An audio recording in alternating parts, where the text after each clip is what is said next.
चिंता संतान हंतारो Oh, okay, nice, यत्पादाम्बुजरेण वा Sachit. स्वीयानान्तान् निजाचार्यान् प्रणमामि मुहुर्मुहुः यदनुग्रहतो जन्तुः सर्वदुःखातिगो भवेत् तमहं सर्वदा वन्दे श्रीमद्वल्लभनन्दनम् अज्ञानतिमिरान्धस्य ज्ञानाञ्जनशलाकया चक्षुरुन्मीलितं येन तस्मै श्रीगुरवे नमः। नमामि हृदये शेषे लीलाक्षीराब्धिशायिनम् लक्ष्मीसहस्रलीलाभिः सेव्यमानं कलानिधिम् चतुर्भिश्च चतुर्भिश्च चतुर्भिश्च त्रिभिस्तथा षड्भिर्विराजते योऽसौ पञ्चधा हृदये मम। विलक्षणोऽयमाचार्यः साकार ब्रह्मदेशिकः जीवानाम् उद्धृतो व्यग्रः कृष्णानुग्रह सद्बलः अलौकिक प्रभोर्भक् जीवानाम् अलौकिक प्रभोर्भक्तो लोकरीत्योपदेशकः समर्पितात्भाव आत्मभावेन लोकवेदोक्तवर्त्मना।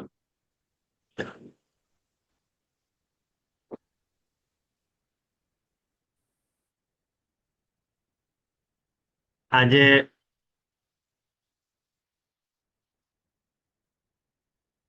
સેવા કૌમુદીનો આગળનો ભાગ આપણે વિચારવાનો છે. તો આગળ જે વચન આવી રહ્યા છે પોઈન્ટ નંબર 2 માં તત્ર ચ, બરોબર. પણ એની પહેલા લાસ્ટ ટાઈમ જિજ્ઞાબેને કોઈ પ્રશ્ન ઉપાડ્યો હતો. એ પ્રશ્નના ખુલાસામાં થોડો ખુલાસો કરવાની ઈચ્છા છે કે વેદાસ્તિ કૃષ્ણ વાક્યાની વ્યાસ સૂત્રાણી ચૈવ હિ સમાધિ ભાષા વ્યાસસ્ય પ્રમાણમ તત્ચતુષ્ટયમ. આ જે શ્રી મહાપ્રભુજીનો જે શ્લોક છે, જે મહાપ્રભુજી જેમાં આજ્ઞા કરી રહ્યા છે કે આપણે ચાર પ્રમાણોની એક વાક્યતામાં બિલીવ કરીએ છીએ, વિશ્વાસ કરીએ છીએ. એટલે ઉત્તરમ પૂર્વ સંદેહ વારકમ પરિકીર્તિતમ, જે આ વચન લાસ્ટ ટાઈમ આપણે ડિસ્કસ કરેલો, એ વચનના સન્નિધાનમાં આટલો ખુલાસો કરવાનો છે કે આપણે આ જ વાત જોવાની છે કે આ ચાર પ્રમાણ માનવાનું કારણ શું છે. એટલે જે આગળનું પ્રમાણ છે એ પાછળના પ્રમાણમાં થતા જેટલા પણ સંદેહો છે એને દૂર કરવા માટે છે, એટલે દૂર કરવા વાળા છે. દાખલા તરીકે મહાપ્રભુજી પોતે આ વાતનો ખુલાસો કરે છે. ધ્યાનથી સાંભળજો, આ વાત બહુ ઇમ્પોર્ટન્ટ વાત છે. જો મહાપ્રભુજી શું સમજાવી રહ્યા છે કે જેવી રીતે આપણે જોયું કે વેદમાં જે ઉત્પન્ન સંદેહો છે, વેદમાં જે કંઈ પણ આપણને સંદેહ ઉત્પન્ન થાય એનું નિવારણ ગીતાજીથી કરી લેવું, અને ગીતાજીમાં જે સંદેહ ઉત્પન્ન થાય એનું નિવારણ બ્રહ્મસૂત્ર દ્વારા કરી લેવું, અને બ્રહ્મસૂત્રમાં જે સંદેહ ઉત્પન્ન થાય એનો નિવારણ જે છે શ્રીમદ ભાગવત મહાપુરાણથી કરવો જોઈએ, એવો મહાપ્રભુજીનો અભિપ્રાય છે. અને આ વાતને મહાપ્રભુજી કેવી રીતે સમજાવી રહ્યા છે એક ઉદાહરણથી આપણે જોઈ લઈએ. એક એક ઉદાહરણ જ લેશું જેથી તમને ખ્યાલ આવી જાય કે કેવી રીતે ઉત્તરમ પૂર્વ સંદેહ વારકમ પરિકીર્તિતમ કહ્યું છે. એ ખ્યાલમાં આવ્યું ને? દાખલા તરીકે વેદમાં જે લોકો નોટ્સ બનાવી રહ્યા છે એ લોકો આની નોટ્સ બનાવી લેવું બહુ ઇમ્પોર્ટન્ટ વાત છે આપણા સમજવા માટે. જેવી રીતે વેદમાં વચન આવે છે અપાણી પાદો યવનો ગ્રહિતા, એટલે વેદમાં બ્રહ્મ માટે આવા વચન મળે છે કે અપાણી પાદો, બ્રહ્મના હાથ નથી, બ્રહ્મના પગ નથી, પણ યવનો ગ્રહિતા, એટલે ભાગે છે અને પકડે છે. હવે આપણને સંદેહ થઈ જાય કે વેદ કે છે કે બ્રહ્મના હાથ નથી અને પગ નથી, તો બ્રહ્મ કેવી રીતે ચાલતો હશે અને કેવી રીતે પકડતો હશે? હાથ પગ વગર, હાથ હાથ અને પગ વગર પકડાય કેવી રીતે ને એટલે ભાગી કેવી રીતે શકાય? આ જે સંદેહ ઉત્પન્ન થાય તો બ્રહ્મના હાથ પાવ નથી તોય ચાલે છે એમ કહેવામાં આવે છે. અપાણી પાદો યવનો ગ્રહિતા. હાથ પાવ નથી છતાંય બ્રહ્મ ભાગે છે, બ્રહ્મ પકડે છે, બ્રહ્મ ગ્રહણ કરે છે. આ જે શ્રુતિમાં સંદેહ થાય છે એનો સંદેહ ગીતાજીમાં જુઓ. ઠાકોરજી ગીતાજીમાં આજ્ઞા કરે છે કે સર્વતઃ પાણી પાદાંતમ સર્વતો અક્ષી શિરોમુખમ. ખ્યાલમાં આવ્યું? આ ભગવદ ગીતાના 13મા અધ્યાયમાં, જે 13મો અધ્યાય છે ને, 13મો અધ્યાયનો 13મો શ્લોક છે. આ ગીતાજીનો 13મો અધ્યાય ખોલશો ને તમે, એના આ વાતનો ખુલાસો મળશે કે એટલે પરમાત્માના જે શ્રીહસ્ત છે અને પરમાત્માના જે ચરણારવિંદ છે એ બધા જ ઠેકાણે વિદ્યમાન છે. તો કહેવાનો મતલબ શું થયું કે જે પરમાત્મા સર્વ ઠેકાણે વિદ્યમાન હોય તો ચરણારવિંદ અને શ્રેયસ પણ બધા ઠેકાણે જ હશે. તો લૌકિક હાથ અને લૌકિક પાવ નથી, બ્રહ્મના અલૌકિક ચરણ અને અલૌકિક હસ્ત છે, એટલે બધા ઠેકાણે રહી શકે છે. તો આપણે જોયું કે ગીતાજીમાં એટલે વેદમાં જે ઉઠતા સંદેહો છે એનું નિરાકરણ ગીતાજીમાં કેવી રીતે આવ્યું. આજે અપાણી પાદો યવનો ગ્રહિતા છે એ શ્વેતાશ્વતર ઉપનિષદનું વચન છે. એ તમે ચેક કરી લેજો, શ્વેતાશ્વતર ઉપનિષદ છે. અને સર્વતઃ પાણી પાદાંતમ આ જે ગીતાજીનું વચન છે એ 13મા અધ્યાયનું વચન છે, એ જોઈ લેજો તમે. તો હવે ગીતાજીમાં ઉઠતા સંદેહો, કયા સંદેહો?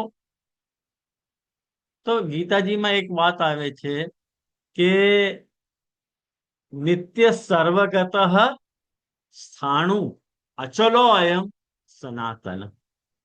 આ વચન આવે છે કે નથી આવતો? એટલે ગીતાજીના બીજા અધ્યાયમાં, ગીતાજીના બીજા અધ્યાય 224 એટલે બીજા અધ્યાયના 24મા શ્લોકમાં આ વાત ઠાકોરજી અર્જુનને કહી રહ્યા છે કે જીવ જે છે એ નિત્ય છે, વ્યાપક છે અને ચેષ્ટા રહિત છે, અચલ છે અને સનાતન છે. આ વાત ઠાકોરજી કહી રહ્યા છે. અને બીજા ઠેકાણે ગીતાજીમાં ઠાકોરજી શું આજ્ઞા કરે છે કે મમય વાંશો જીવ લોકે જીવભૂત સનાતન. આવી રીતે આજ્ઞા કરે છે. એટલે જીવ લોકમાં જે જીવ છે મારો સનાતન અંશ છે. ઠાકોરજી આવી રીતે આજ્ઞા કરે છે.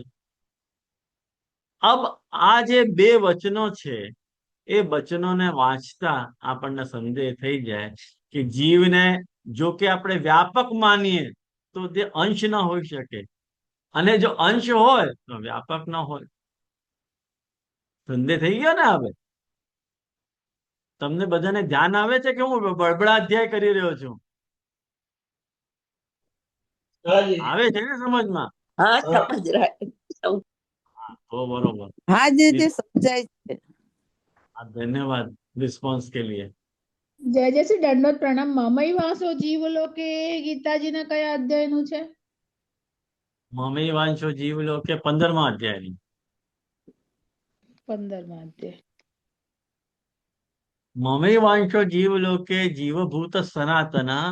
એટલે ઠાકોરજી આજ્ઞા કરે છે કે જીવલોકમાં જે જીવ છે મારો જ સનાતન અંશ છે.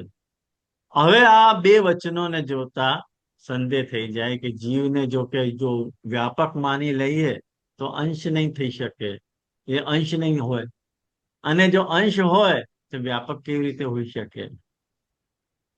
આનો નિર્ણય બ્રહ્મસૂત્રના ત્રીજા બ્રહ્મસૂત્રના બીજા બ્રહ્મસૂત્રના 3જા અધ્યાયમાં આપવામાં આવે છે.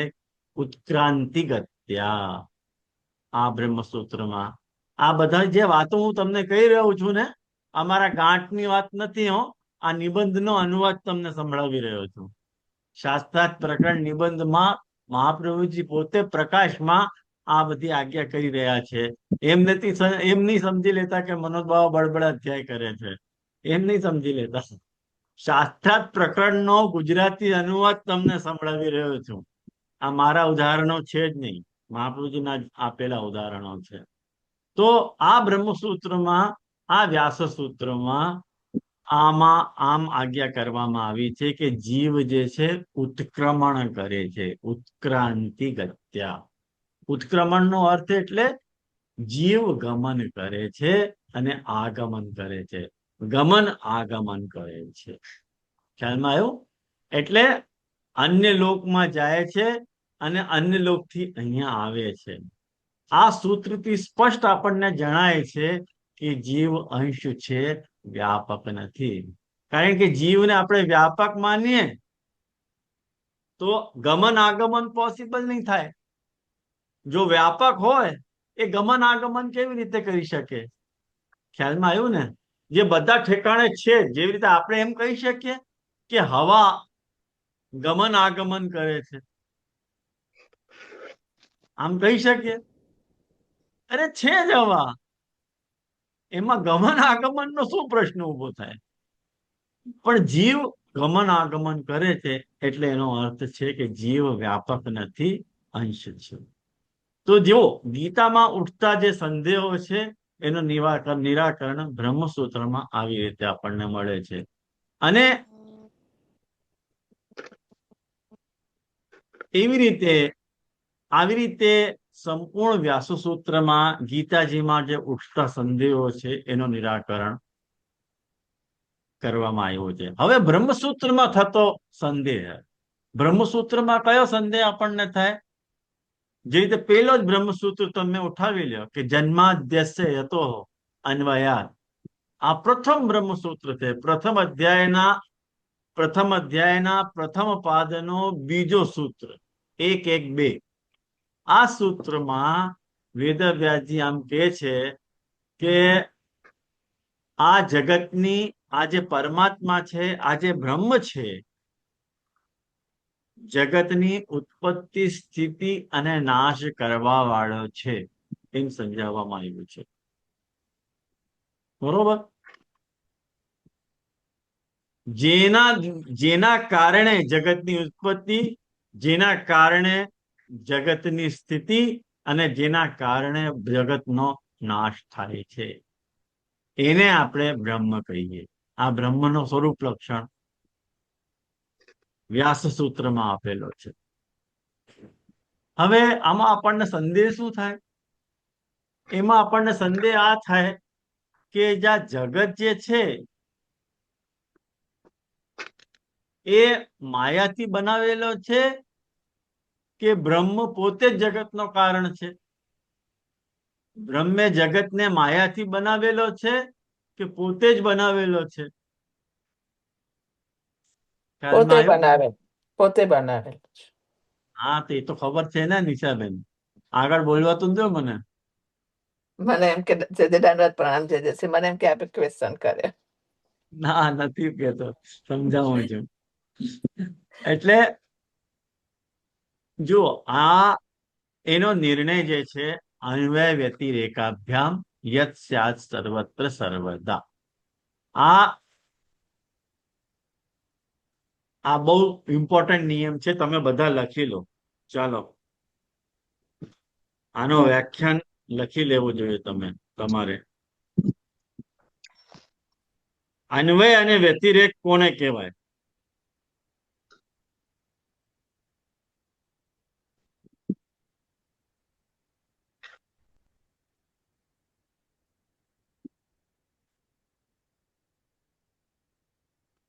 જુઓ,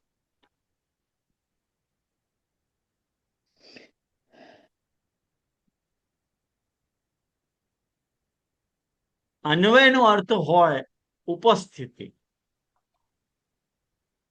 એટલે સાથ હોવું, એને અન્વય કહેવાય. એટલે જ્યાં આ છે, જે ઠેકાણે આ છે ત્યાં એ પણ છે. એટલે જ્યાં કારણ છે ત્યાં કાર્ય છે જ,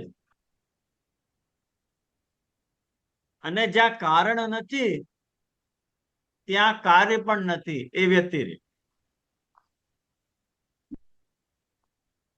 એને સરળ ઉદાહરણથી આપણે સમજીએ, એકદમ શુદ્ધ ગુજરાતી ઉદાહરણથી સમજીએ કે માની લ્યો કે કુંભારે માટીનો એક ઘડો બનાવ્યો, હવે અન્વય કેવી રીતે આપણે ડિસાઈડ કરશું આમાં કે તમે ઘડાને જોઈ રહ્યા છો, બરોબર?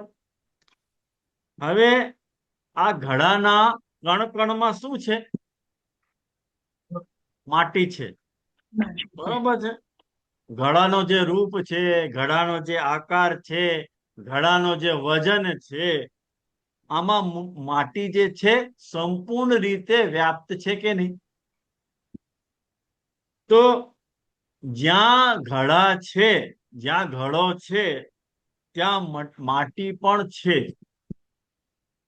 જ્યાં જ્યાં ઘડો છે ત્યાં ત્યાં માટી છે. આને અન્વય કહેવાય. આવ્યું ધ્યાનમાં? અને વ્યતિરેક કોને કહેવાય? હવે વિચાર કરો કે ઘડામાંથી માટીને તમે સંપૂર્ણ રીતે કાઢી નાખો તો ઘડાનું કોઈ અસ્તિત્વ બચવાનું છે? ઘડો રહેશે સલામત? માટીને કાઢી લેશો તો નહીં રહે. તો માટીના વગર ઘડા શૂન્ય છે. અને ઘડો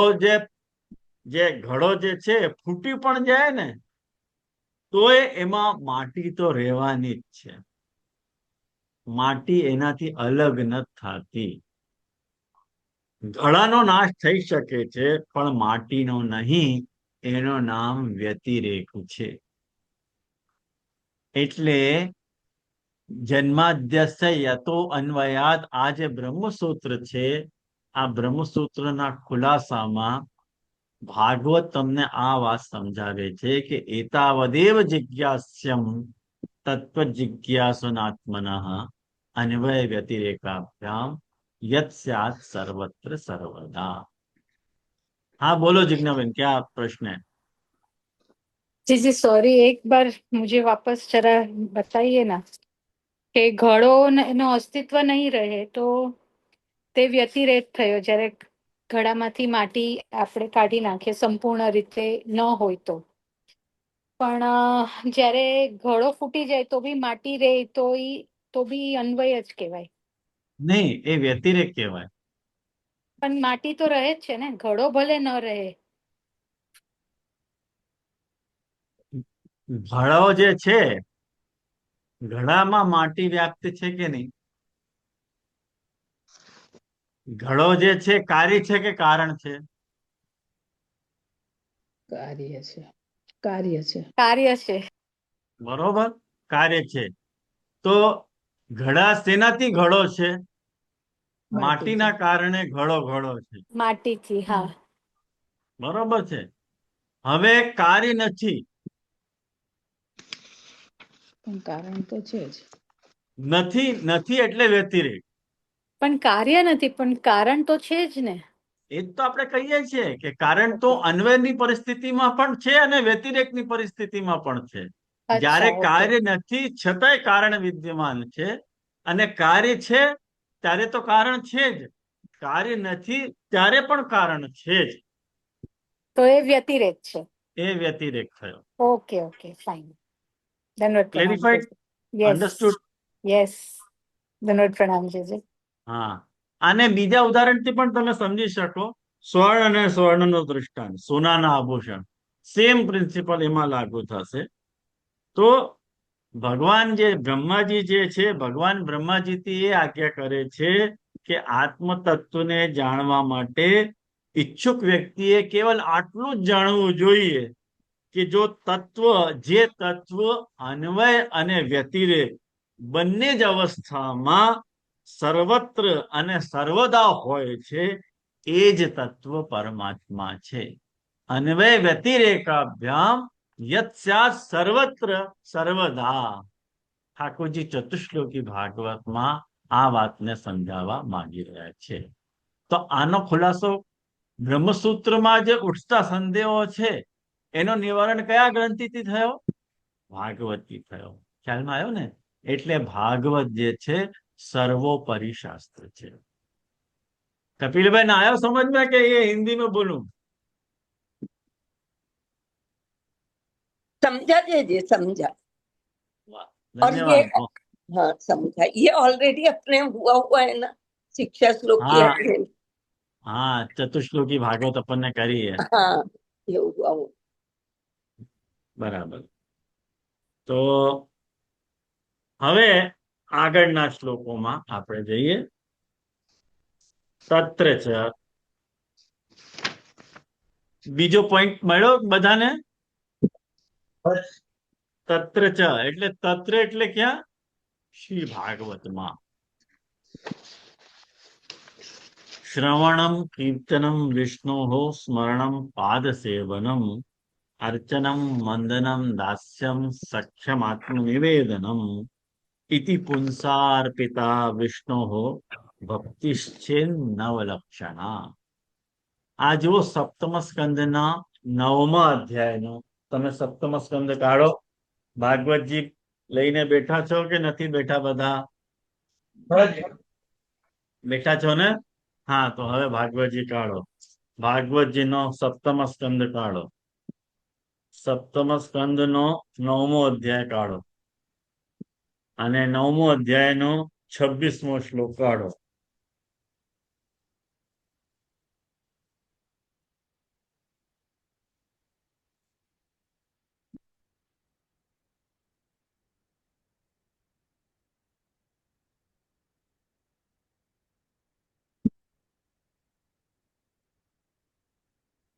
નહીં, 5મા અધ્યાયનો, સોરી.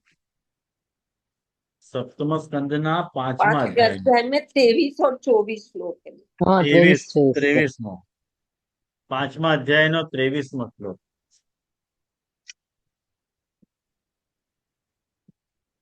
23 અને 24મો શ્લોક.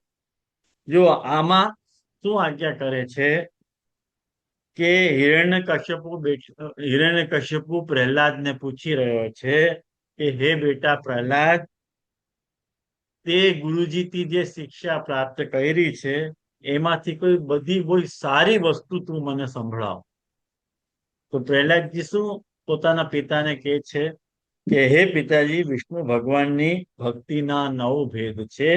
ભગવાનના ગુણ લીલા અને નામનું શ્રવણ, એમનું કીર્તન, એમના રૂપ નામ આદિનું સ્મરણ, એમના ચરણની સેવા, પૂજા અર્ચા, વંદન, દાસ્ય, સખ્ય અને આત્મનિવેદન. અને જો ભગવાનના પ્રતિ સમર્પણ ભાવથી આ 9 ભક્તિ કરે છે એને જ હું ઉત્તમ ગણી રહ્યો છું. આ જે વચન છે, ક્રિયતે ભગવતી યદ્ધા તન્મે અધીમમ અધીતમ ઉત્તમમ. આ ભાગવતના વચન આવે છે. સાક્ષાત ભગવાનના માટે જો કરવામાં આવે એને હું ઉત્તમ અધ્યયન ગણું છું. હવે આગળ શું સમજાવી રહ્યા છે?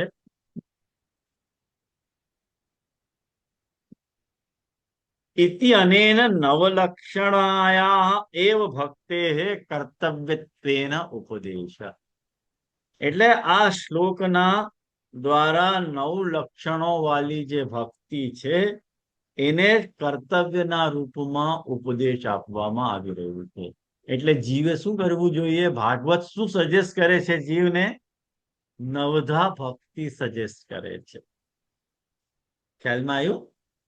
હવે એક વાત મગજમાં ઠસાવીને રાખો કે ભાગવત સર્વોપરી પ્રમાણ છે. એ આપણે જોઈ લીધું કે કેવી રીતે વેદમાં સંદેહનું નિવારણ ગીતાજીથી, ગીતામાં ઉઠતા સંદેહોનું નિવારણ બ્રહ્મસૂત્રથી અને બ્રહ્મસૂત્રમાં ઉઠતા સંદેહોની નિવારણ ભાગવતથી. એ બધી વસ્તુ આપણે જોઈ લીધી. તો હવે આ મગજમાં આપણે બેસાડી લ્યો કે ભાગવત જે કંઈ પણ કહે છે એ પ્રમાણ સર્વોપરી પ્રમાણ છે. તો ભાગવત શું સમજાવે છે? કઈ વસ્તુને ઉત્તમ ગણે છે? તો નવધા ભક્તિને ઉત્તમ ગણે છે ભાગવત. તો નવલક્ષણા શ્રવણાદિ નિવેદનંતા ભક્તિ ભગવતી અર્પિતા ક્રિયતે.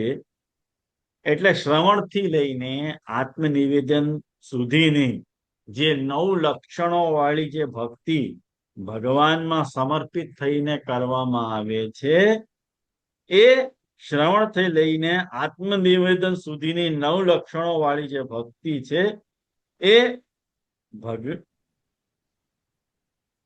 એટલે આમાં ભક્તિનો અર્પિત કરવું એટલે સમર્પણ કરવું મુખ્ય રૂપથી કહેવામાં આવી રહ્યું છે કે તમે ભક્તિને અર્પિત કરો. ભક્તે અર્પિત કરણમ વિવક્ષિતમ, એમ લાલુ ભટ્ટજી કહે છે. એટલે અર્પિતા ક્રિયતા ઇત્યન્વય, હવે તમારે અર્પણ કરવું જોઈએ. જુઓ, શ્રવણ, કીર્તન, સ્મરણ, પાદ સેવન, અર્ચન, વંદન, દાસ્ય, સખ્ય અને આત્મનિવેદન, એમાં અર્પણ આવે છે? નથી આવતું. આ નવ લક્ષણા વાળી જે ભક્તિ છે એને તમે ભગવાનને અર્પિત કરો, એમ ગૂઢાશય છે પ્રહલાદજીનો. એ વાત અહીંયા લાલુ ભટ્ટજી સજેસ્ટ કરી રહ્યા છે. ઇત્યુક્તસ્યા ભક્તે અર્પિત કરણમ વિવક્ષિતમ. આ નવ લક્ષણોનો, નવ પ્રકારની ભક્તિનું લક્ષણ શા માટે આપવામાં આવ્યું છે, એનું પ્રયોજન શું, એનું કારણ શું, તો લાલુ ભટ્ટજી સમજાવે છે કે ભક્તે અર્પિત કરણમ વિવક્ષિતમ. ભક્તિને અર્પિત કરવાની વાત અહીંયા ચાલી રહી છે. હું તમને કોઈ ગણાવવા નથી બેઠો અહીંયા કે હું તમને નવ પ્રકારની ભક્તિ ગણાવી દઉં, એ ઉદ્દેશ્ય નથી. આ નવ લક્ષણ વાળી જે ભક્તિ છે એ ભગવાનમાં અર્પિત કરો, એમ કહેવાનો આશય છે. આવીનો ધ્યાનમાં પંક્તિ લાગે છે બધી?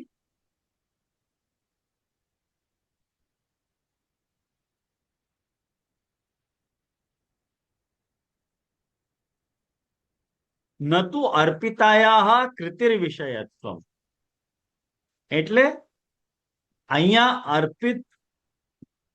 અર્પિત કરવામાં આવેલી ભક્તિનો અર્થ કેવલ ક્રિયા કરવું નથી. ક્રિયા કરવું અહીંયા અપેક્ષિત નથી, ક્રિયા તમારે નથી કરવાની. એટલે એનું ઉદાહરણ આપવામાં આવે છે કે ચકાર તચ્ચૈવ એતાશ્ચ કુંજરામી ઇત્યાદૌ ભૂતાર્થક પ્રત્યયવદ અર્થ વિવક્ષયા સૈન્યગતા અશ્વકુંજરાદિ વિષય ખનનસ્ય કૃતિ વિષયત્વમ નતુ હતાનામ તથૈવત્રાદિ. એટલે સરળ ભાષામાં આનો અનુવાદ આપણે જોઈ લઈએ કે જેવી રીતે લાલુ ભટ્ટજી કહે છે કે કુંજરામી, હું હાથીને મારું છું. આદિ વાક્યોમાં ક્રિયા મુખ્ય હોય છે, ક્રિયાનો થવો મુખ્ય નથી. વાત સમજમાં આવે છે?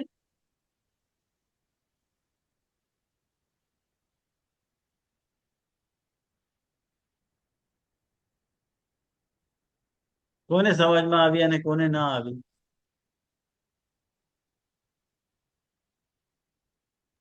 જે નહીં સમજાવું. हाँ, आपके तो समझो. निशा बेन, अब बोलो. निशा बेन बोलो अब. હા જેજસી, મને પણ સમજમાં નથી આવી. હા, નથી આવી? ના, ફરી એક વખત જરાક થોડુંક રિપીટેશન હોય તો. જેવી રીતે એમ કે છે કે કુંજરામી ઇત્યાદવ, એટલે કુંજરામી એટલે હાથીને મારું છું. આ વાક્યોમાં ક્રિયા મુખ્ય હોય છે, તેવી રીતે અહીંયા કેવલ ક્રિયાનો હોવું મુખ્ય નથી, બલકી સમર્પણનો ભાવ મુખ્ય છે.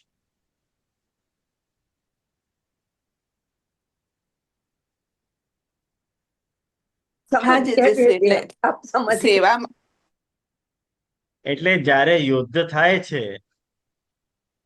થાય છે ત્યારે હું હાથીને મારી રહ્યો છું.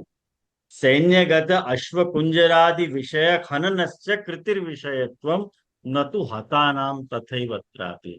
જ્યારે યુદ્ધ થતો હોય ત્યારે હું અશ્વનો હનન કરી રહ્યો છું, હાથીનો હનન કરી રહ્યો છું. આ બધા કૃતિ માત્ર છે. એવી રીતે અહીંયા તમારે અર્પિત કરવાની ક્રિયા નથી કરવી. હા એમ જેજસી, કે દંડવત પ્રણામ. હા, દંડવત પ્રણામ. હવે સમજમાં, એટલે કે આપણે જે સમર્પણ કરીએ છીએ એક ક્રિયા, એટલે ખાલી વાણીથી નહીં પણ આપણે મનથી અને આપણા આત્માથી પણ સમર્પણ કરવાનું છે. એકલું ક્રિયાનું કોઈ મહત્વ નથી. સેવાની અંદર આપણી ક્રિયા કરતા ભાવની કે આપણા સમર્પણની મુખ્યતા છે. રાઈટ, બહુ સરસ, સરસ નિશાબેન. આવ્યું ને બધાને ધ્યાનમાં? દંડવત પ્રણામ. જય જય શ્રી. રાખીબેન ને ઉપાડે તો હાથ ઊંચો કર્યો તો રાખીબેન કઈ કહેવા માંગે છે? ના જે રાખીબેન, આજ તમે પૂછવા. દેખાતા જ નથી, એવી રીતે કેમ બેસો છો કે તમે દેખાવો જ નહીં? હા ઠીક છે જે જે. કઈક મને દેખાવું જોઈએ ને, એવી રીતે તમારો મોઢા ઉપર લાઈટ આવે એવી રીતે બેસો. હા હા જે જે ગલ. As good as video of છે એવી રીતે બેસો છો તમે બધા. ના ના ક્ષમા ચાહું હા જે જે. હા, એટલે મને એમ લાગે છે કે હું લાઈવ ડિસ્કશન કરી રહ્યો છું, એટલે કે હવામાં વાત નથી કરતો એમ. મોઢું દેખાવું જોઈએ. બધા આમ કહે કે આખી આખી આંખ દેખાતી હોય એવી રીતે બેસે, કોઈની છત દેખાતી હોય એવી રીતે કોઈ પોતાનો કેમેરા રાખે. મતલબ શું એ વાતનો મને સમજાતું જ નથી. કોઈની કેવલ ચશ્મો જ દેખાય આંખનો. પ્રોપર તમારો ફેસ સ્ક્રીનના સેન્ટરમાં આવે એવી રીતે કેમેરાને સેટઅપ કરો તો બેસવાની કંઈક મીટિંગ અટેન્ડ કરવાની એટલે એ ડિસિપ્લિન છે. હા બોલો. હા, શું બોલો છો?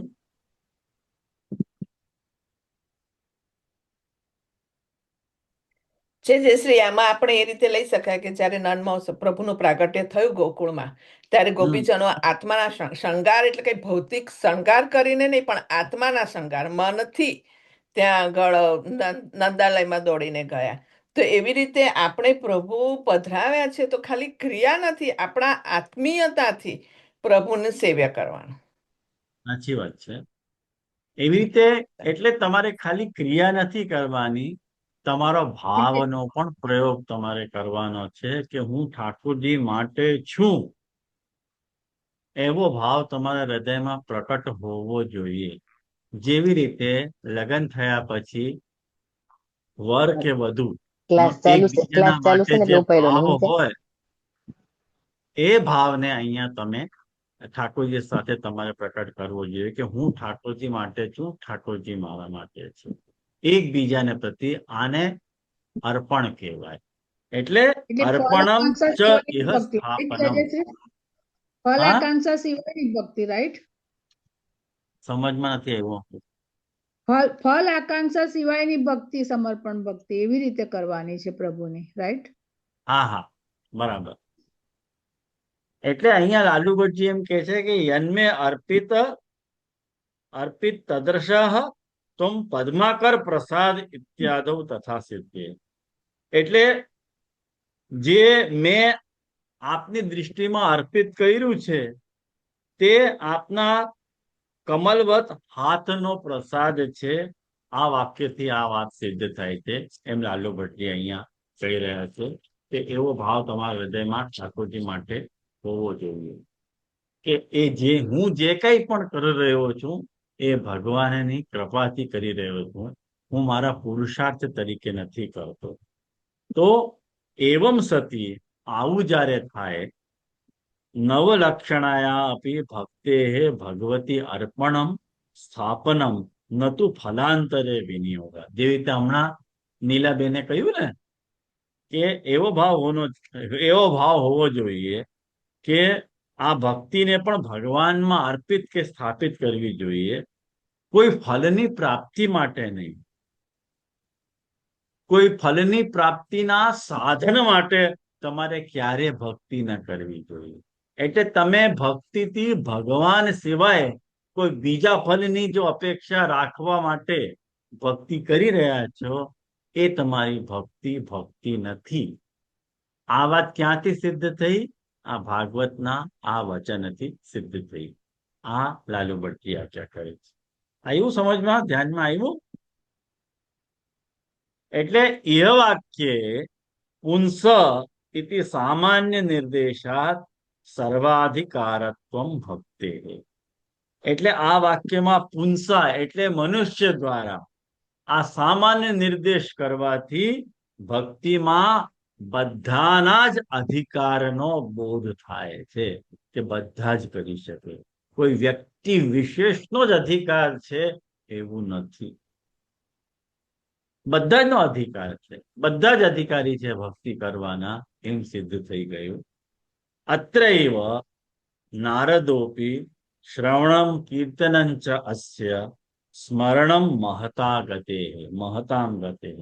નારદજીએ પણ આ વાત કહી છે કે ભગવાનનું શ્રવણ, કીર્તન અને એનું સ્મરણ જે છે એ મહાપુરુષોની ગતિ છે. ખ્યાલમાં આવ્યું? તો સેવા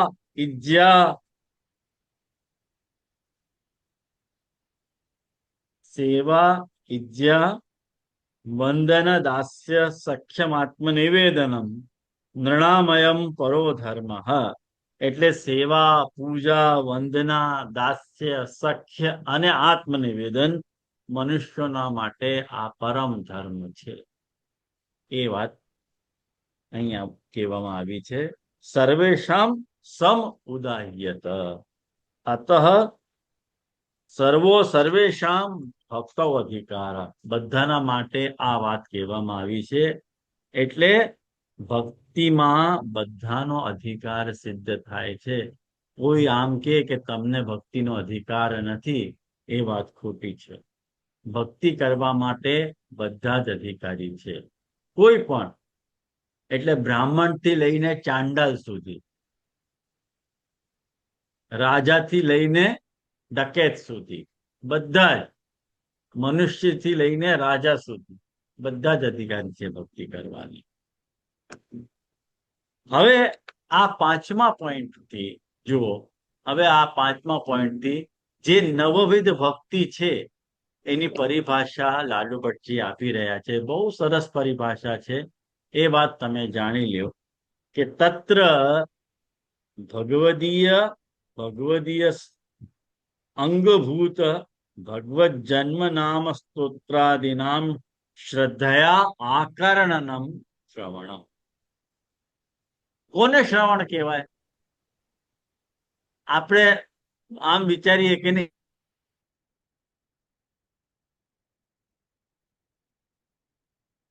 શ્રવણની પરિભાષા, મેં શ્રવણ કર્યું, મેં શ્રવણ ભક્તિ કરી. ક્યારે સિદ્ધ થશે? ક્યારે તમે શ્રવણ ભક્તિ કરી? એ શ્રવણ ભક્તિની પરિભાષા લાલુ ભટ્ટજી અહીંયા આપી રહ્યા છે કે ભગવાનથી સંબંધિત વસ્તુઓના અંગભૂત, એટલે જે કોઈ પણ વસ્તુ ભગવાનથી સંબંધિત છે, એટલે ભગવાનનો જન્મ, ભગવાનનો નામ, ભગવાનનો સ્તોત્ર આદિ બધી વસ્તુઓનો શ્રદ્ધાપૂર્વક સાંભળવું, એને શ્રવણ કહેવાય. શ્રદ્ધયા આકર્ણનમ શ્રવણમ, આ શ્રવણની પરિભાષા છે. યાદ રાખજો હો, એક્ઝામમાં પૂછીશ પછી, શ્રવણ કોને કહેવાય. એટલે ઠાકોરજીથી સંબંધિત પ્રત્યેક વસ્તુનો તમે શ્રદ્ધાથી સાંભળો, એનું નામ શ્રવણ છે. પ્રત્યેક. આજે વૈષ્ણવમાં કેવળ દશમસ્કંધી લીલા સાંભળવાની જ, બાકી પ્રથમ, દ્વિતીય, તૃતીય, ચતુર્થ, પંચમ, ષષ્ઠ, સપ્તમ, અષ્ટ અને નવમો સ્કંદ નું સાંભળવાનું થાય ને, કોઈ ભેગા નથી થતા. જે દિવસે દશમસ્કંદની કથા પ્રારંભ થાય એ દિવસે બધા જ ભેગા થઈ જાય. શા માટે? કારણ કે શાસ્ત્રીજી જે છે રાસલીલા સંભળાવવાના હોય, એટલે રાસલીલામાં બધાને ઇન્ટરેસ્ટ આવે. અરે ઠાકોરજીએ સર્ગની ઉત્પત્તિ કરી, ઠાકોરજીએ જગત બનાવ્યો, એ તમને ઇન્ટરેસ્ટિંગ નથી લાગતો? એ સર્ગમાંથી ઠાકોરજીએ વિસર્ગ બનાવ્યું, એ તમને ઇન્ટરેસ્ટિંગ નથી લાગતો? એ બધું પણ ઇન્ટરેસ્ટિંગ લાગવું જોઈએ. કારણ કે આપણે જે છે, એક ઉદાહરણ મને યાદ આવી ગયું, એ સમજાવી રહ્યો છું. આપણેમાં પ્રત્યેક વ્યક્તિને, બાળકને રમાડવું બહુ ગમે, બરોબર ને? નાનું બાળક હોય અને હૃષ્ટપુષ્ટ બાળક હોય ને રમાડવું બહુ ગમે. આપણે એને રમાડીએ, પણ જ્યારે એ હંગે અને મૂતે તો આપણે એને મરેલા ચૂવાની માફક પકડીને એની બાને સોંપી દેતા હોઈએ કે ભાઈ તું આને સંભાળ, આપી દેતા હોઈએ કે નહીં? ત્યારે આપણને રમાડવાની ઈચ્છા થાય ને? ત્યારે નથી થતી. જો ત્યારે પણ ઈચ્છા થતી હોય ને તો બાળકને તમે સ્વરૂપથી ચાહી રહ્યા છો. ખ્યાલમાં આવ્યું? તો સંપૂર્ણ રીતે ચાહવું છે. કોઈ પણ એક પ્રકારથી કોઈ વ્યક્તિને ચાહવું એટલે ચાહના રાખવી, એ ચાહના નથી વાસ્તવમાં. એટલે તમને કલા પસંદ હોય પણ કલાકાર પસંદ ન હોય, તમને કલાકાર પસંદ હોય પણ કલા પસંદ ન હોય, તો તમે વાસ્તવમાં પ્રશંસક નથી. કોઈ વ્યક્તિ બહુ સારું ગાતું હોય તો એનો ગાયનનો જે ગુણ છે એ તમને ગમતું હોય, પણ પર્સનલી એ વ્યક્તિ તમને ગમતો ન હોય, એવું હોઈ શકે ને? તો એટલે કલા પણ એની ગમવી જોઈએ અને કલાકાર પણ ગમવો જોઈએ, તો સાચી ચાહના છે, એમ કહેવાનો મતલબ છે. એટલે બધા જ સ્કંધોનું શ્રવણ તમારે શ્રદ્ધાપૂર્વક કરવું જોઈએ.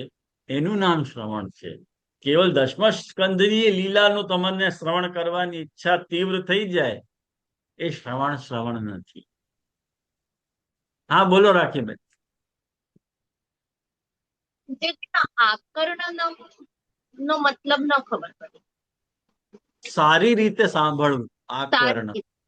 ઓકે. આસમંતાત કર્ણનમ આકર્ણનમ.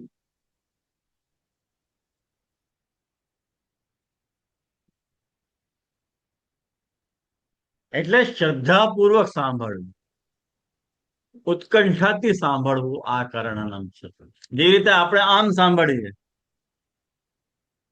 અને આમ સાંભળીએ, એમાં ફરક છે કે નહીં? કોઈ આમ બેસીને તમને સાંભળતો હોય અને કોઈ આમ સાંભળે. જે કઈ તમારે બોલવું હોય બોલો, તમને જે ઇન્ટરેસ્ટ આવે ત્યાં તમે આમ સીધા થઈને બેસી જાઓ, એ આકર્ણનમ છે.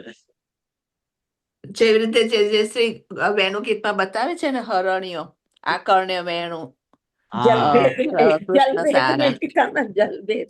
હા હા, હોય ખ્યાલમાં આવ્યું? એટલે શૃણવન સુભદ્રાણી રથાંગ પાણેર જન્માની કર્માણી ચ યાની લોકે. એટલે આ લોકમાં ભગવાન શ્રી કૃષ્ણના પરમ મંગલમય જન્મ અને કર્મોને જે સાંભળે છે એનો વખાણ કરવામાં આવે છે. એ વચન અહીંયા લાલુ ભટ્ટજી કોટ કરી રહ્યા છે. ખ્યાલમાં આવ્યું? આ એકાદશ સ્કંદના બીજા અધ્યાયનો 39મો શ્લોક છે. 11 to 39 તમે જોઈ લેજો. તો આ વાત જોઈ આપણે શ્રવણની પરિભાષા. ઉપલક્ષણ વિધયા નામાદિનામ ચ સંગ્રહાત. અહીંયા ઉપલક્ષણ વિધિ દ્વારા ભગવાનના નામ આદિનો પણ સંગ્રહ કરવામાં આવ્યો છે. એટલે ભગવાનના નામોને સાંભળવો, ભગવાનના નામોનું ગુણગાન કરવો, એ પણ શ્રવણ છે. ભગવાનના નામોનું શ્રવણ કરવું એ પણ શ્રવણ જ છે. હવે કીર્તનની પરિભાષા, 6મો પોઈન્ટ. કીર્તનની પરિભાષા અહીંયા લાલુ ભટ્ટજી આપી રહ્યા છે. કીર્તન કોને કહેવાય? કે ભગવન નામ કર્મ સ્તોત્રાદિ નામ શ્રદ્ધયા કથનમ કીર્તન. એટલે ભગવાનનું નામ, ભગવાનના કર્મ અને ભગવાનનો જે સ્તોત્ર, એ બધાનો શ્રદ્ધાપૂર્વક ગાન કરવું કે વર્ણન કરવું, એ કીર્તન કહેવાય. કીર્તનની પરિભાષા છે. કોને કીર્તન કહેવાય? આપણે સમજીએ કે જે ગાતો હોય એ જ કીર્તન છે. ના, એ કીર્તન નથી. એ છે કીર્તન, નથી કીર્તન એમ નથી, પણ કેવલ એ જ નથી.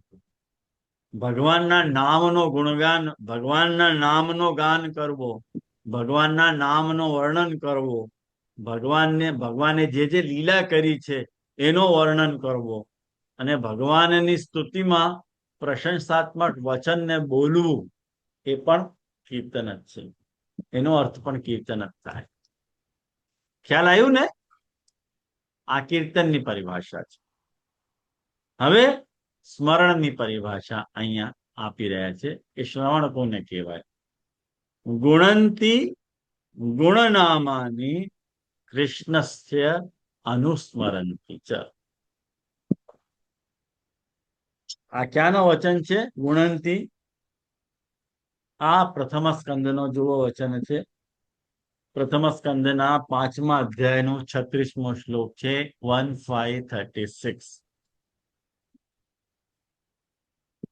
આમાં તમે જોઈ લેજો. આમાં આ વાત સમજાવવામાં આવી છે કે ભગવાન કૃષ્ણના ગુણ, જે લોકો ભગવાન કૃષ્ણના ગુણ અને નામોનો કીર્તન કરે છે અને એમનું સ્મરણ કરે છે, એ લોકો વાસ્તવમાં ભાગશાળી છે, એમ ત્યાં વર્ણન કરવામાં આવ્યું છે પ્રથમ સ્કંદમાં. એટલે ગીત વેણુ અનુગેદિત કીર્તિ ઇત્યાદિના નામ કર્માદિનામ કીર્તન વિષયત્વ ઉક્તે.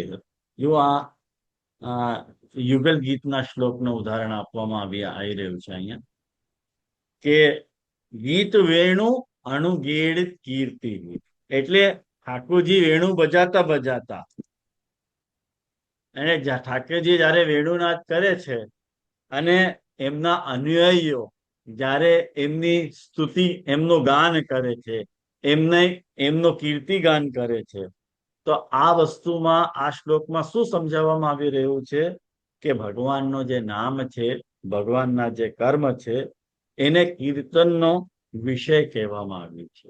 આને કીર્તન કહેવાય. આ જે પરિભાષા છે કીર્તનની, આવી રીતે આપવામાં આવી છે. આને કીર્તન કહેવામાં આવે. એટલે અત્યારે આપણે મહાપ્રભુજીનો કીર્તન જ કરી રહ્યા છીએ એમ કહો, બરાબર? ભગવત સ્વરૂપ લીલા પરિકરાદિનામ શ્રદ્ધયા ચિંતનમ સ્મરણ. હવે આ સ્મરણની પરિભાષા અહીંયા આપવામાં આવી રહી છે કે ભગવાનનો જે સ્વરૂપ છે, ભગવાનની જે લીલા છે, અને એમના જે પરિકરો છે, એટલે એમના જે પાર્ષદો છે, એ લોકોનો શ્રદ્ધાપૂર્વક જ્યારે તમે ચિંતન કરવા બેસો છો, એને સ્મરણ કહેવાય. એને સ્મરણ કહેવાય. સ્મરંત સ્મારયંતશ્ચ મિથો અઘૌગ હરિમ સ્મરંતી નંદંતી તવ હિતમ જના ઇત્યાદૌ સ્મરણ વિષયત્વેન રૂપ લીલાદિનામ ઉક્તે. એટલે સ્મરંત સ્મારયંતશ્ચ, એટલે આજે મિથો અઘૌગ હરિમ, એટલે પરસ્પર પાપોને હરવા વાળા જે હરિ છે, એટલે ઠાકોરજી છે, એમનું સ્મરણ કરતા અને કરાવતા ભક્તો બહુ આનંદિત થાય છે. જ્યારે ભક્તો ઠાકોરજીના ગુણોનું સ્મરણ કરે છે ત્યારે ભક્તોને બહુ આનંદ આવે છે. ખ્યાલમાં આવ્યું? તો આ વાક્યોમાં ભગવાનનો રૂપ અને લીલાનું સ્મરણનો વિષય બતાવવામાં આવ્યું છે. આ વચન ક્યાંનું છે? આ પણ એકાદશ સ્કંદના 3જા અધ્યાયનું 31મો શ્લોક છે, 11:131. આ બધા જે હું શ્લોક આપી રહ્યો છું એ તમારે હોમવર્કમાં શ્લોકોને જોવા હો. જ્યારે ક્લાસ પૂરી થઈ જાય ને 50 લોકોને ટેલી કરી લેવા કે આ વચન ત્યાં આવે છે કે નથી આવતા. તો તમારું આ સાંભળેલું બધું જે આ સ્મરણ છે, આ શ્રવણ છે, આ શ્રવણ સિદ્ધ થઈ જશે. તમારું શ્રવણ અને મારું કીર્તન.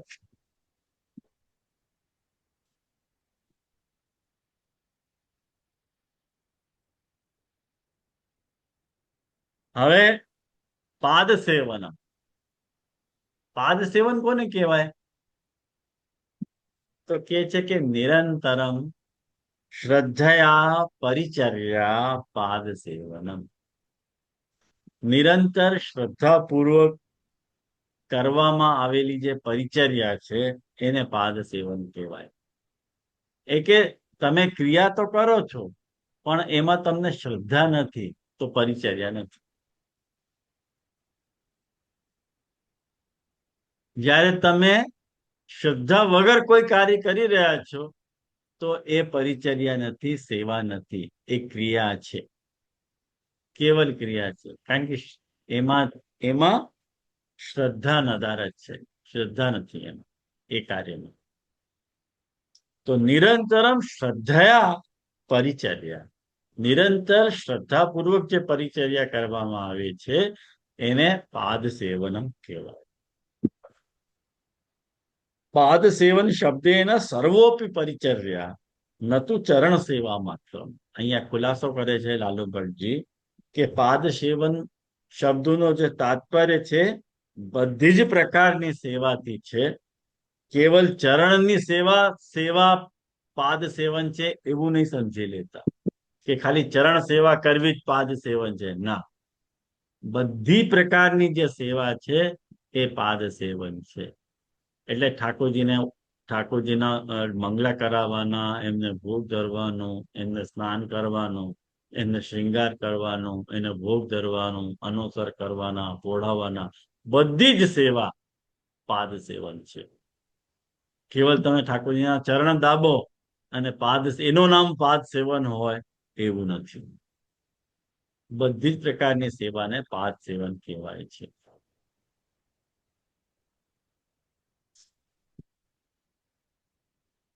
નારદોક્ત નવવિધે ભક્તો સેવા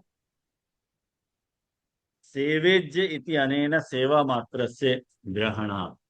એટલે નારદજી દ્વારા જે 9 પ્રકારની ભક્તિ બતાવવામાં આવી છે એટલે સેવા અને ઈજ્યા એટલે પૂજા, સેવા અને પૂજા કહેવાથી સંપૂર્ણ સેવાનું ગ્રહણ થાય છે, કેવલ પાદ સેવનનું નહીં. કેવલ ચરણ સેવા પાદ સેવન છે એવી ભ્રાંતિ નહીં રાખતા. ઘણા બધાના મનમાં એવી ભ્રાંતિ હોય છે કે અમે તો પાદ સેવન કરી, ચરણ સેવા કરી લઈએ, એમાં અમારી બધી સેવા આવી. ખોટી વાત છે. ચરણ સેવામાં કોઈ પણ બધી સેવા નથી આવતી. ચરણ સેવાનો મતલબ છે સંપૂર્ણ સેવા કરો, એને પાદ સેવન કહેવાય. અર્ચન કોને કહેવાય? કોને અર્ચન કહેવાય? તો લાલુ ભટ્ટજી ખુલાસો કરે છે કે મહાત્મ્ય બુદ્ધ્યા લોક વિલક્ષણ ઉપચાર કરણમ અર્ચનમ. ભગવાનના મહાત્માના જ્ઞાનની સાથે લૌકિક વસ્તુઓથી વિલક્ષણ સામગ્રીથી ઠાકોરજીની પૂજા કરવી અર્ચન છે. હું તમને નેક્સ્ટ ક્લાસમાં આજે શ્રવણ, કીર્તન, સ્મરણ, પાદ સેવન અને અર્ચન, આ જે 5 ભક્તિના લક્ષણો ઉપર જે આપણે વિચાર કર્યો આજે, એનું પુષ્ટિમાર્ગીય ઉદાહરણ હું તમને નેક્સ્ટ ક્લાસમાં આપીશ. પછી આપણે આગળ વધીશું. તો આજે અહીંયા જ રાખીએ.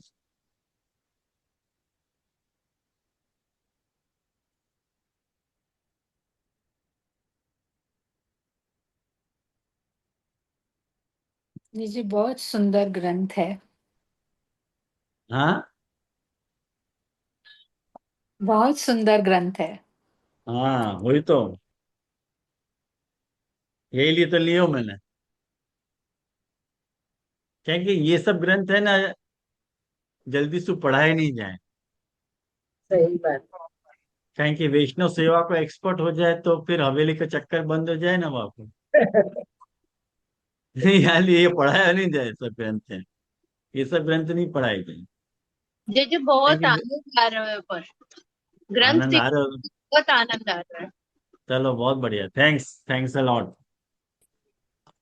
हाँ, मेरे बने वहां तक खुलासा करके समझा रहे हूँ। જે बहुत पूरा तो क्लियर अगली નેક્સ્ટ ક્લાસમાં હું તમને આના પુષ્ટિમાર્ગીય ઉદાહરણો, પુષ્ટિમાર્ગમાં આપ પંચવિધ ભક્તિના પ્રયોગ કેવી રીતે થાય છે એના ઉદાહરણ તમને આપીને સમજાવીશ. ઓકે, તો આજે અહીંયા રાખીએ આપણે. અને એક વાતનો ખુલાસા મારે કરવાનો છે કે 4, 5 અને 6, 4, 5, 6 એપ્રિલ સુરતમાં મહાપીજના ઉત્સવ નિમિત્તે આપણે કાર્યક્રમ કરી રહ્યા છીએ. તો સુરતના વૈષ્ણવ તો આવશે જ, પણ અને રેકોર્ડિંગ પણ આપણે કરવાના જ છીએ. પણ એમાં મહાપ્રભુજી કેવી રીતે અવતાર છે, મહાપ્રભુજી કેવી રીતે પૂર્ણ અવતાર છે, એ વાતને મારો સિદ્ધ કરવાનો પ્રયાસ છે. એ વાતના ઉપર આપણે ચર્ચા કરવાના છીએ કે મહાપ્રભુજી કેવી રીતે પૂર્ણ અવતાર છે. બહુ ઇમ્પોર્ટન્ટ આપણી ચર્ચા રહેશે. તો હું જેટલા હાજર હોઈ શકે એને ઇન્વાઇટ કરું છું આવવા માટે. 4 અને 5 ગુણગાન છે અને 6 તારીખે આપણે કીર્તન ગાન કરવાના છીએ. बहुत सुंदर વિજય से છે પંચાલ પ્રણામ ઝૂમ માં એ સમય શું રહેશે, ટાઈમ શું હશે, ટાઈમ? ટાઈમ હું ડિસાઈડ કરીને ગ્રુપમાં જ નાખી દઈશ. જે આમ તો ઓનલાઈન લગભગ બધા મળશે ત્યાં ને રાતનો જ હોય ને. કેમ રૂપમભાઈ, ક્યાં ગયા રૂપમભાઈ? આજે 9 વાગ્યાનો રેખો છે ચિરાગભાઈ. 9 વાગ્યા ને? 10:30. હા. કેટલા વાગે? ऑनलाइन हसे ઓનલાઈન નહીં થાય, ઓનલાઈન નહીં થાય, આ રેકોર્ડિંગ થશે ખાલી. ओके वांदो नहीं। હા, फिर यूट्यूब में જે आएगा ना? રેકોર્ડિંગ તો મળશે ને પણ यूट्यूब में યુટ્યુબ માં નહીં આવે, રેકોર્ડિંગ મોકલી દઈશ. ओके ठीक है। પ્રત્યક્ષ હે? ને સંભળાય, અમારે જે આપકો है ना सूरत ज्यादा प्रिय 10:30 है। રાખ્યો છે. હે? થઈ ગયું છે ને. जे कोई ऐसा बार है कि बॉम्बे ये कार्यक्रम मैं 1 बरस पहले करने वाला था, लेकिन प्रभु कृपा से आ वक्त हो नहीं पाया कुछ काम के कारण। तो या वक्त या साल अवसर आए हो तो या साल कर रहे हूँ कार्यक्रम। जे आपको सूरत ज्यादा प्यारो है। सूरज ज्यादा प्यारों की बात नहीं है। सूरत वाला और राह मुंबई में भी देखो ये एक रख बात सकते हो कहूँ, कांदिवली में। मैं तो सूरत जो है हर महीना जाता तो अब जा भी नहीं रहा हूँ, हर महीना जा ही नहीं पा रहा हूँ। क्या है कि अब अभी वहां पर अब वो लोग भी बाट देखते रहे, यार लिए मुझको जाना तो पड़े सूरत, क्या करूँ मैं? હા જે બરાબર આનાય પડે છે મહિને में 1 વાર તો આવો છે हाँ, જે નો देखो પધારે તો અમને તો પછી આકડ વ્યાકડ થઈ જાય જે 10:30. तो જે પછી कार्यक्रम जे રેકોર્ડિંગ સાંભળવાનું છે, અમારે રેકોર્ડિંગ સાંભળવાનું. हाँ રેકોર્ડિંગ સાંભળવાનું. હા જે દંડવત પ્રણામ પછીની ડેટમાં બોમ્બે રાખો ને વસ્તુ અમે આવશું. હા, જોઈએ કેવી રીતે થાય. હું એકચ્યુઅલી બોમ્બેમાં કરી લીધો આ પ્રોગ્રામ. અરે અમે જોડાયેલા નહીં હોય છે, આપણે નહોતા. બોમ્બેમાં થઈ ગયો તો આ પ્રોગ્રામ, અહીંયા વસઈમાં મેં કર્યો તો આ પ્રોગ્રામ. બહુ મજા આવી હતી. પણ આપણે જોઈ લેજો, તમે રેકોર્ડિંગ મળશે તમને ત્યાં. જે પાક્કું. ઓકે, તો આશ્રયનો પદ કરીએ અહીંયા. गोवर्धन की रही तरेटी श्री गोवर्धन की रही नित प्रति मदन गोपाल लाल के चरण कमल चित लइए तरेटी श्री गोवर्धन की रही तन पुलकित ब्रज रज में लौटत गोविंद कुंड में नई रसिक प्रीतम हित चित की बातें, गिरधारी जू सो कई तरह की श्री गोवर्धन की रही। પ્રણામ જે જે